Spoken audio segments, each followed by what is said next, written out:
મારા વાલા પ્રિયો, ઈશુના નામમાં હું તમને શુભેચ્છા પાઠવું છું. શું તમે સારા છો? શું પ્રભુ તમારા કાર્યનું નેતૃત્વ કરી આશીર્વાદ આપે છે? શું પ્રભુ પ્રાર્થના સાંભળે છે, તમારી પ્રાર્થનાનો ઉત્તર આપે છે? શું તે ચમત્કારો કરે છે? જો એમ હોય તો પ્રભુની સ્તુતિ કરો. મારી પ્રાર્થનાઓને સાંભળવા માટે અને મને માર્ગદર્શન આપવા બદલ પ્રભુ તમારી સ્તુતિ થાવ, આવી રીતે તમારે આભાર માનવો જોઈએ. અથવા કહો છો, ના, મેં અપેક્ષા રાખી તેવું થયું નથી. મેં સરકારી પોસ્ટિંગની અપેક્ષા રાખી, પ્રાર્થના કરી, મને તે મળ્યું નહીં. મેં આવી રીતે એક મોટી કંપનીમાં નોકરી માટે પ્રાર્થના કરી છે, પરંતુ તેવું બન્યું નથી. મેં આ વ્યવસાય કરવાનો વિચાર કર્યો, વિશ્વાસ સાથે તેના વિશે પ્રાર્થના કરી, પરંતુ તે બન્યું નહીં. આ રીતે શું તમે નિરાશ થયા છો કારણ કે તમે જે માંગ્યું છે તે પૂર્ણ થયું નથી? પ્રભુ તમને સલાહ આપે છે, તે શું છે જાણો છો? સભા શિક્ષક 9મો અધ્યાય તેની 10મી કલમ. જે કંઈ કામ તારા હાથમાં આવે તે તું તારી પૂરી તાકાતથી કર. શું તમને કંઈ કરવાનો તક નથી મળ્યો? તે તમારા બલથી કરો. ઘણા યુવાનો મારી પાસે આવીને કહે છે કે મને નોકરી નથી મળી, કૃપા કરીને પ્રાર્થના કરો. તમારી ડિગ્રી પૂર્ણ કર્યાનો કેટલો સમય થઈ ગયો છે? 5 કે 7 વર્ષ થઈ ગયા છે. હમણાં શું કરો છો? હું નોકરી શોધી રહ્યો છું. 5 વર્ષથી, 7 વર્ષોથી, હા, હું શોધતો રહું છું. તને શું કોઈ નાની નોકરી પણ મળી નથી? ના, મેં આ ડિગ્રી કરી છે ને, તેથી હું યોગ્ય નોકરીને શોધી રહ્યો છું. ઘણી તકો આવી છે, પરંતુ તે અલગ ક્ષેત્રની હતી. પરંતુ આ ખાસા નોકરી માટે વિશ્વાસથી પ્રાર્થના કરું છું. હું તેમને કહેતો, 5 વર્ષ ઘરે બેસી રહેવાને બદલે તમે પેટ્રોલ પંપ પર કોઈ પણ નાની નોકરી કરી શક્યા હોત. તમે ગમે તે અભ્યાસ કર્યો હશે, ડિગ્રી મેળવી હશે.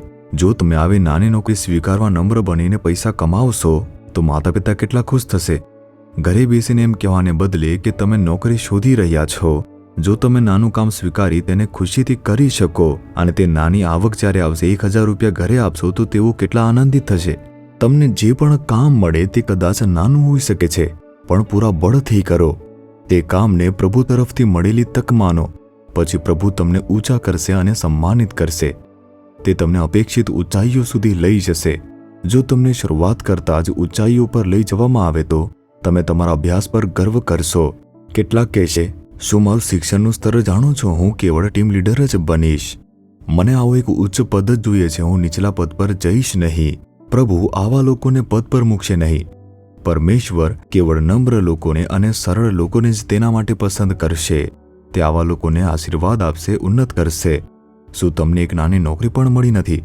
એક માતાએ મને કહ્યું, મારા દીકરાએ અભ્યાસ પૂર્ણ કર્યો, હવે તે નોકરી માટે સ્પર્ધાત્મક પરીક્ષાઓ આપી રહ્યો છે. તે સિવાય બીજું શું કરે છે? તે અત્યારે પણ કમાઈ રહ્યો છે.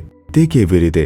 અમારા પડોશની અંદર 10 વિદ્યાર્થીઓ છે, બાળકો છે, તેમના તે ટ્યુશન લે છે અને પોતાના ખર્ચા માટે જે કંઈ મળે તે આવક તરીકે લે છે. માતાએ આ રીતે કહ્યું ત્યારે પણ આનંદ હતો. તે નાના ભાઈએ જે કામ મળ્યું તે કર્યું અને આનંદથી કર્યું. પોતાના પૂરા બળથી તે કર્યું. શું તમારે પણ જે કરવાનું મળે છે તે કરવું ન જોઈએ?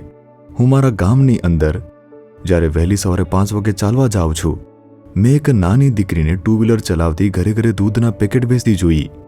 જ્યારે મેં તેને પૂછ્યું કે તું આટલી જવાન યુવતી છે અને વહેલી સવારે ઘરે ઘરે દૂધ આપે છે, તું કેમ આવું કરે છે? તે કોલેજ જતી એક છોકરી હતી.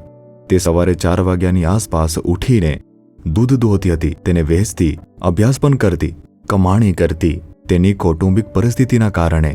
તમે કહો છો જ્યારે કામ મળશે, યોગ્ય નોકરી જ મળશે, ત્યારે જ હું નોકરી કરીશ, ત્યાં સુધી ઘરે બેસીશ, તમે મને જન્મ આપ્યું છે, મને ખવડાવજો.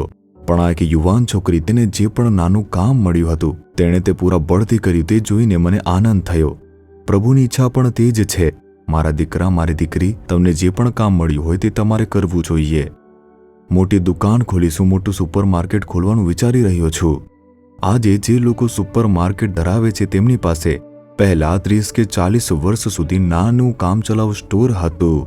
હું કેવળ સુપર માર્કેટ જ ખોલીશ, મોટી દુકાન ચલાવીશ. તમારે આવી રીતે ન કહેવું જોઈએ. જે પણ નાનું કામ મળે તે આશીર્વાદિત રીતે કરવું જોઈએ. પ્રભુ તમને તે કામની અંદર સમૃદ્ધ બનાવશે. જે પણ કામ મળે પૂરા બળથી કરો.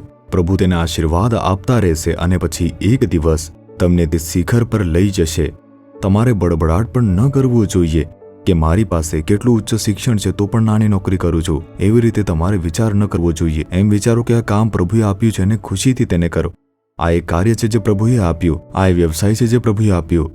પ્રભુએ મને તક આપી છે, બધી શક્તિથી અને આનંદથી મારે આ કરવું જોઈએ. પ્રભુ તે જોઈને આશીર્વાદ આપશે. શું તમે કરશો? આળસુ ન બેસો, આળસુ બનશો નહીં. જે પણ નાનું કામ તમને મળે છે, જે તક તમને મળે છે, તેને ખુશીથી તમે કરો, બધી શક્તિથી કરો. હે પ્રભુ, હું આ પુત્ર માટે, આ પુત્રી માટે પ્રાર્થના કરું છું. તેમના માટે તમે જે પણ તક આપી છે પ્રભુ, તેઓ તે કાર્યને કરે. તમે તેમની બધી શક્તિ અને બધા આનંદથી કરવા માટેની કૃપા તમે આપો.